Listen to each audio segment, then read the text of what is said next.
और उन्होंने अनेक बार ये कहा था भी मैं ओबीसी का राष्ट्रीय अध्यक्ष होते हुए मुझे बैठकों में नहीं बुलाया जाता।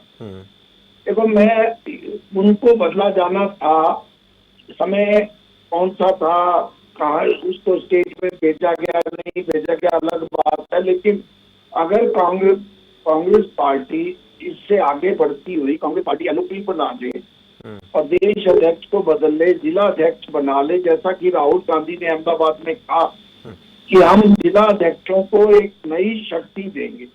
शक्ति आप तभी दोगे अगर बनाओगे तो। देखो, किसी भी पार्टी में बदलाव करना वो बात उनकी पार्टी का अंदरूनी मामला है, लेकिन कांग्रेस पार्टी, चाहे भारतीय जनता पार्टी के प्रवक्ता कुछ मर्जी कहें, लेकिन कांग्रेस पार्टी हरियाणा में एक शक्ति है। 39% उनको वोट मिले हैं, 37 उनकी सीटें हैं और 5-5 सीटें उनकी लोकसभा में आई हैं। वो मुख्य विपक्ष है, लेकिन एलओपी ना बनाने के कारण मुझे ऐसा लगता है कि कांग्रेस पार्टी थोड़ा सा जैसे सत्ते में होती है या रेस्ट की स्थिति में होती है, जो मुद्दे उठाने चाहिए। इनेलो के 2 विधायक होते हुए भी इनेलो जिस ढंग से बात करती है कॉन्फिडेंस से, उतने कॉन्फिडेंस से कांग्रेस इसलिए बात नहीं करती। कांग्रेस को शायद निकाय चुनाव में भी नुकसान किए हुआ है, क्योंकि उनको उदय भाटी को ये नहीं पता मुझे कंटिन्यू रखेंगे, हुड्डा साहब को ये नहीं पता मुझे एलओपी बनाएंगे, कौन नेता होगा। तो कांग्रेस पार्टी अगर निर्णय लेने लगी है, कैप्टन अजय यादव को हटाया गया है और बाकी निर्णय भी अगर पार्टी ले ले तो उनके लिए अच्छा होगा। और डेमोक्रेसी में जब दोनों दलों में शक्ति होती है, देखो अब ये ओबीसी के अध्यक्ष के रूप में कैप्टन अजय यादव का मुझे नहीं लगता बहुत ज्यादा कोई लाभ ले रही थी कांग्रेस, राष्ट्र की कांग्रेस पार्टी, जब वो स्पष्ट रूप से कह रहे हैं कि उन्हें बुलाया ही नहीं जाता, कांग्रेस वर्किंग कमेटी में नहीं बुलाया जाता और बैठकों में नहीं बुलाया जाता, तो शायद वो निष्क्रिय भी हो गए थे और उन्होंने एक बार बड़ी नाराजगी भी प्रकट की थी।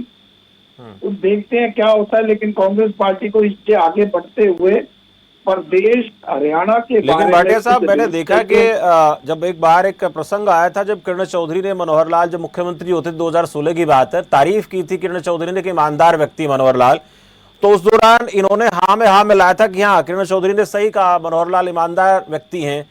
तो मैं ये सवाल, हालांकि अभी इसको लेकर जब तक वो प्रेस कॉन्फ्रेंस नहीं कर लेते हैं कहा नहीं जा सकता क्या होगा, लेकिन एक तरह से जब ये बातें कहना और बार बार जब भी कोई निर्णय उनके साथ कोई घटित होता है तो उसके बाद खुलकर कहना कि पार्टी छोड़ देता हूं, पार्टी से इस्तीफा दे देता हूं, फिर उसके बाद मनोबल चलता है। जबकि अहिरवाल में मुझे लगता नहीं कि कांग्रेस के पास इस वक्त इनके जैसा कोई मजबूत चेहरा हो, इस वक्त मुझे लगता नहीं कोई, फिर भी कांग्रेस पार्टी समझ नहीं पा रही है। तो क्या वो दबाव बनाने की कोशिश है या फिर मन बदल गया है कि अब तो जाना ही है कहीं ना कहीं? देखो एक चीज मैं बता दूं, अहिरवाल को मैं भी समझता हूँ, आप भी समझते हैं, अहिरवाल में जब तक राव इंद्रजीत जी जो हैं वहाँ पे और नरवीर, 2 बड़े नेता भारतीय जनता पार्टी में हैं, कैप्टन अजय यादव की शायद कोई जगह बना पाए भारतीय जनता पार्टी, और ना ही वो शायद पार्टी को छोड़ेंगे। जो उनकी विचार दबाव अवश्य बनाते हैं, और वो उनके बेटे जो चिरंजीव हैं, वो चिरंजीव राव है, वो तो स्पष्ट रूप से जब इन्होंने पिछली बार त्याग पत्र दिया था वो उसके खिलाफ थे। तो देखो, राजनीति में अवसर भी देखा जाता है, राजनीति में मुझे नहीं लगता कैप्टन अजय यादव का कोई स्थान भारतीय जनता पार्टी में बनता है।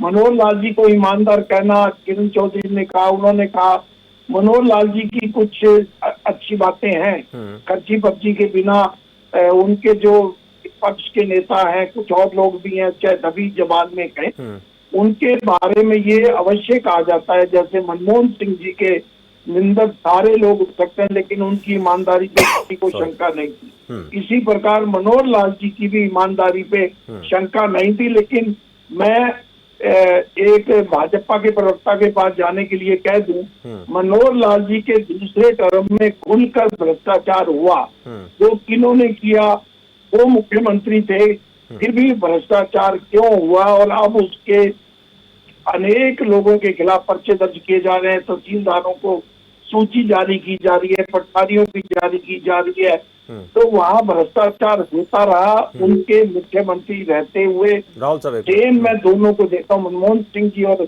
मनोहर लाल जी ठीक के। है। मनोहर लाल जी व्यक्तिगत ईमानदारी, भाटिया साहब, आपने को कहा चर्चा नहीं कि देता है। आपने दो बातें अहम कही हैं कि देखिए उनका ऐसा कुछ विचार नजर नहीं आता, आ, दबाव बनाने की कोशिश वो करते रहते हैं, कांग्रेस पार्टी में ही रहेंगे, आपको ऐसा लगता है और आपका मानना, आपका नजरिया है। दूसरा, जो हम बीजेपी की बात करें या कांग्रेस की या अन्य दूसरे दलों की बात करें तो जाहिर तौर पर इस प्रकार की जो घटनाक्रम होते हैं वो कांग्रेस पार्टी के अंदर जो घटनाक्रम चल रहा है उसकी कहीं ना कहीं पोल तो खोल देते हैं। मुद्दा होना चाहिए था प्रदेश में कि भाई नेता प्रतिपक्ष कौन बनेगा। हालांकि राहुल साहब तो कह रहे हैं कि इस पर चर्चा होनी चाहिए थी, चर्चा होनी चाहिए थी, इस पर हम बार बार चर्चा करते हैं। वैसे होना चाहिए था कि प्रदेश में नेता प्रतिपक्ष कौन होगा, प्रदेश अध्यक्ष कौन होगा, जिला अध्यक्ष कौन बनाए जाएंगे, ये चर्चा होनी चाहिए थी। लेकिन क्या करें, कांग्रेस पार्टी की तरफ से कभी कभी ऐसा निर्णय ले लिया जाता है, वही चर्चा का विषय बन जाता है। ये सवाल है आपसे मेरा, योगेश यादव जी। भाई साहब देखिए, मैं बस पैकेज में एक बात कहना चाहता जल्दी, हूं। योगेश यादव जी एक मिनट, एक भाटिया साहब कुछ कह रहे हैं, आपके पास आ रहा हूं। हाँ देखो, कैप्टन अजय यादव जिस ढंग से काम कर रहे थे, कांग्रेस पार्टी ने जो डिसीजन लिया, शायद मैं इसको उचित समझता हूँ। लेकिन अहमदाबाद में जिस ढंग से कांग्रेस के वरिष्ठ नेता, पूर्व मुख्यमंत्री भूपेंद्र सिंह हुड्डा को कांग्रेस पार्टी ने स्वयं इग्नोर किया। मैं मल्लिकार्जुन खड़गे जी के भाषण के संबोधित जिन लोगों को वो कर रहे थे, उससे मुझे लगता है कांग्रेस पार्टी का ये जो युद्ध है अभी रुकने वाला नहीं है। हुड्डा साहब का दबाव भी है और हुड्डा साहब को कांग्रेस पार्टी किसी भी तरह कोई ज्यादा पावर नहीं देना चाहती, क्योंकि उनको ना बोलने का मौका दिया गया वहां पे, ना ही उनको उनका नाम संबोधित किया गया।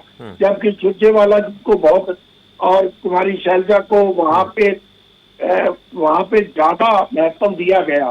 तो कांग्रेस पार्टी अपने युद्ध में लगी हुई है। कैप्टन अजय यादव हरियाणा के लिए छोटा मुद्दा है मेरे ख्याल। लेकिन राहुल साहब एक ही बात कहते हैं कि देखिए वीटो का इस्तेमाल कर देते हैं भूपेंद्र सिंह हुड्डा, इस वजह से ऐसा होता है। योगेश साहब आपसे पूछ रहा हूं मैं, निरादर करती है, बेइज्जत करती है कांग्रेस पार्टी कैप्टन अजय यादव को, ऐसा इंडियन नेशनल पार्टी की तरफ से कहना है। और राहुल साहब का सीधे तौर पर कहना है कि देखिए कांग्रेस का तो चर्चा करना ही बेकार है, चर्चा करते हैं अध्यक्ष पद को लेकर करते, विपक्ष का नेता कौन होगा उसको लेकर करते, जिला अध्यक्ष कौन बनाया जाएगा उस पर चर्चा करते, ये चर्चा का विषय ही नहीं है। लेकिन चर्चा इसलिए हो जाती है कि जिन मुद्दों पर चर्चा करनी चाहिए थी वहां ना करके फिर हमें यह करनी पड़ रही है कि जो काम महत्वपूर्ण काम है वहां काम ना करके ऐसे काम करने में कांग्रेस जुट गई है। सही कहा शमशेर जी, चर्चा आज होनी चाहिए। 14 तारीख को माननीय प्रधानमंत्री